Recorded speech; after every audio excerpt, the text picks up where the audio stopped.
UPSC students अपने हक की लड़ाई लड़ रहे हैं। दिल्ली के रामलीला मैदान में एसएससी स्टूडेंट्स प्रोटेस्ट कर रहे थे। कल यानी 24 अगस्त को 5 बजे तक की परमिशन बोलकर वहां पर पुलिस आती है और कहती है कि इस जगह को खाली कर दो, और कुछ ही देर बाद स्टूडेंट्स पर लाठीबाजी होती है। पत्रकार, रिपोर्टर्स जो वहां रिपोर्टिंग कर रहे थे उन पे डाउट करके उनको भी डिटेन किया जाता है, उनको भी हिरासत में लिया जाता है। एक बच्चे से जब रिपोर्टर ने पूछा कि तुम एसएससी का प्रोटेस्ट किस लिए कर रहे हो, तब उस बच्चे ने जो जवाब दिया वो सच में दिल को दहला देगा। उस बच्चे ने कहा कि मेरी जो एसएससी की तैयारी है वो इतनी अच्छी है कि मैं अपने दावे के साथ कह सकता हूं कि अगर एग्जाम सिस्टम ठीक हो जाए, अगर एग्जाम ठीक से हो जाए तो मैं पक्का एक सीट निकाल लूंगा, और अगर इस बार मेरा एग्जाम नहीं निकला तो मेरे माता पिता मुझे पैसे देना बंद कर देंगे। जब वो मुझे पैसे देने बंद कर देंगे तो मैं क्या करूंगा? लेकिन मेरे माता पिता को कौन समझाए कि मैं सिस्टम का शिकार हो चुका हूं, मैं सिस्टम का शिकार हो चुका हूं। ये देश का भविष्य, वो बच्चे जो दिन रात पढ़ाई करते हैं अपने घर की गरीबी मिटाने के लिए, अपने उस सपने को पूरा करने के लिए, अब ये राष्ट्रीय मुद्दा बन चुका है। अलग अलग पार्टियों के नेता अब ट्वीट कर रहे हैं। रायबरेली से सांसद और कांग्रेस पार्टी के नेता राहुल गांधी एक्स पर लिखते हैं, रामलीला मैदान में शांतिपूर्ण प्रदर्शन कर रहे एसएससी अभ्यर्थी और शिक्षकों पर लाठीचार्ज करना शर्मनाक ही नहीं, एक डरपोक सरकार की पहचान है।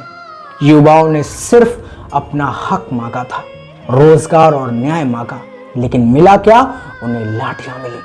साफ है मोदी सरकार को ना देश के युवाओं की चिंता है ना उनके भविष्य की, क्योंकि यह सरकार जनता के वोटों से नहीं, वोट चुराकर सत्ता में आई है।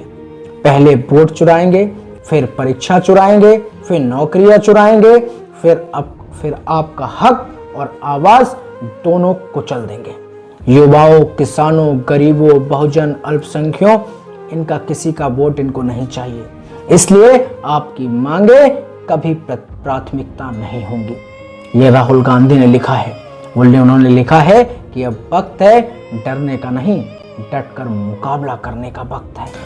वहीं भीम आर्मी चीफ चंद्रशेखर आजाद लिखते हैं, दिल्ली के रामलीला मैदान में देश भर से आए हजारों एसएससी अभ्यर्थी और शिक्षक शांतिपूर्ण ढंग से एसएससी के कुप्रबंधन और प्रशासन के खिलाफ अपनी आवाज उठा रहे थे, लेकिन छात्रों की जायज मांगों को सुनने के बजाय उन पर लाठीचार्ज किया गया।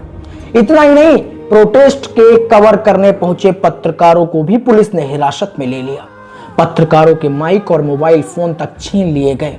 यह साफ दिखाता है कि सरकार सिर्फ छात्रों की आवाज नहीं बल्कि सच्चाई दिखाने वाले पत्रकारों को भी दबाना चाहती है। छात्रों पर लाठीचार्ज कर सरकार ने साबित कर दिया है कि उसे युवाओं की मेहनत और सपनों से कोई मतलब नहीं है। वह सिर्फ छात्रों की आवाज को हिंसा से कुचलना जानती है। हम प्रधानमंत्री नरेंद्र मोदी से पूछते हैं, क्या अपने हक और भविष्य की लड़ाई लड़ना अब गुनाह है? क्या लोकतंत्र में छात्रों की आवाज का स्वागत लाठियों से किया जाएगा? यह संघर्ष सिर्फ एसएससी अभ्यर्थियों का नहीं बल्कि देश के हर उस युवा का है जिसका हक छीना जा रहा है।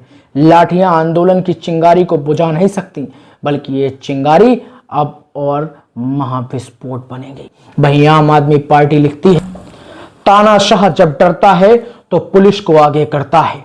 एसएससी में गड़बड़ियों के खिलाफ चल रहा शांतिपूर्ण विरोध प्रदर्शन मोदी जी से देखा नहीं जा रहा। रामलीला मैदान की लाइट कटवाकर और दिल्ली पुलिस को सिविल ड्रेस में भेजकर उन पर लाठी चलवाकर पीएम मोदी अपना तानाशाही चेहरा फिर से दिखा रहे हैं। यह कहना है आम आदमी पार्टी का। साथियों, यह सच में दुर्भाग्यपूर्ण है कि देश में जब आप सिस्टम ठीक नहीं कर पा रहे हैं और बच्चा जब आवाज उठा रहा है तब उसकी आवाज को सुनने की बजाय उसको दबाया जा रहा है। आपका क्या कहना है कमेंट बॉक्स में जरूर